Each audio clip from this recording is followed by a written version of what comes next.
morning like no other. It was a dark and stormy morning in Midlothian, Texas. The kind of morning where the air feels heavy, where something just feels off. The town was quiet, still wrapped in sleep, except for one place, Creekside Church of Christ. Inside that church, a shadow moved, slow, deliberate. Dressed in full tactical gear, the figure roamed the halls, a hammer clutched tightly in gloved hands.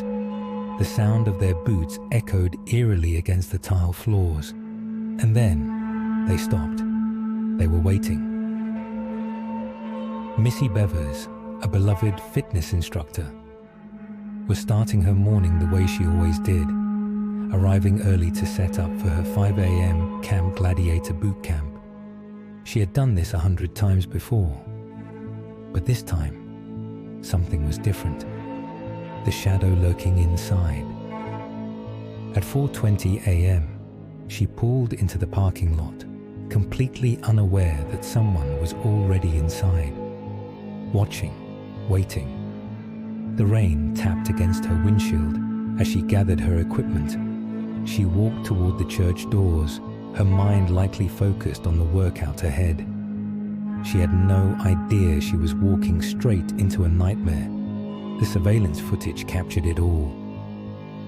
Missy stepped inside, and within moments, a noise, a creak, a footstep that wasn't hers. She paused, listening. Was it just the old building settling? The wind? Her breath quickened. Then, movement. A shadow shifted in the dim light. Heavy boots thudded against the floor, slow and deliberate at first. Then, suddenly, rushed footsteps, closing in. Fast. Missy barely had time to turn before the figure was on her. A brutal attack. Missy stumbled back, her instincts kicking in. A sharp, blinding pain exploded as she was struck. A forceful blow that sent her reeling. She gasped, reaching out for something, anything to stabilize herself, but the impact knocked her off balance. She struggled, trying to fight back, her hands grabbing at the attacker's gear. She kicked, twisted, but they were relentless. Another hit. Sharp pain surged through her body as she collapsed to the floor. She tried to scream, but the breath was knocked from her lungs. The figure loomed over her, methodical, controlled, as if this wasn't an act of rage, but something planned. A hammer raised high, a final crushing impact. A scene of horror. By the time her students arrived at 5 a.m., expecting her warm smile and encouraging words, they instead found a scene of horror. Missy Bevers was gone. Investigators arrived to a perplexing crime scene. Nothing was stolen. Her belongings were untouched. It wasn't a robbery. It was something far more personal. The brutality of the attack suggested rage, but the methodical nature of the killer suggested planning. And then there was the footage. The video from inside the church quickly became the most haunting piece of evidence in the case. The intruder moved eerily calm, walking with an odd gait, sometimes steadying themselves against the wall.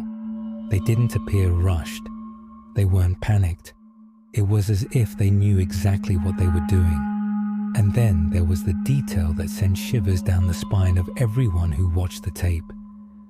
The killer was dressed in full SWAT-style tactical gear, helmet, vest, knee pads.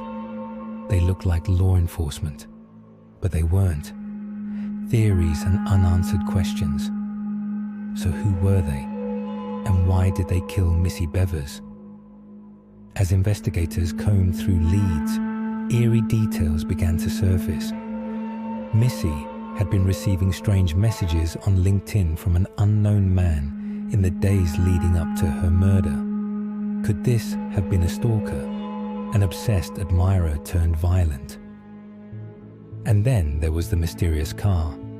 Surveillance footage from a nearby sporting goods store captured a 2010-2012 Nissan Altima.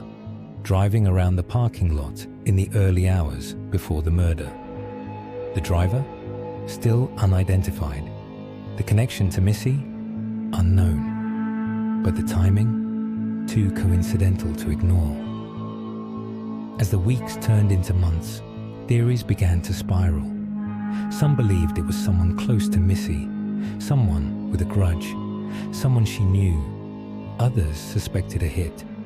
Maybe someone had hired the killer, but there was no proof, no evidence leading to a definitive suspect. And so, the case remains unsolved. A killer still at large. Years have passed, but the image of that masked figure, calmly walking through the church with a hammer in hand, still haunts investigators, Missy's family, and the entire community of Midlothian. Her husband, her children, her students, they all continue to wait for justice. But with each passing year, the truth feels further out of reach. Someone out there knows what happened that morning, and somewhere, that killer still walks free. As Oscar Wilde once said, "The truth is rarely pure and never simple. Until next time, stay safe and watch your back."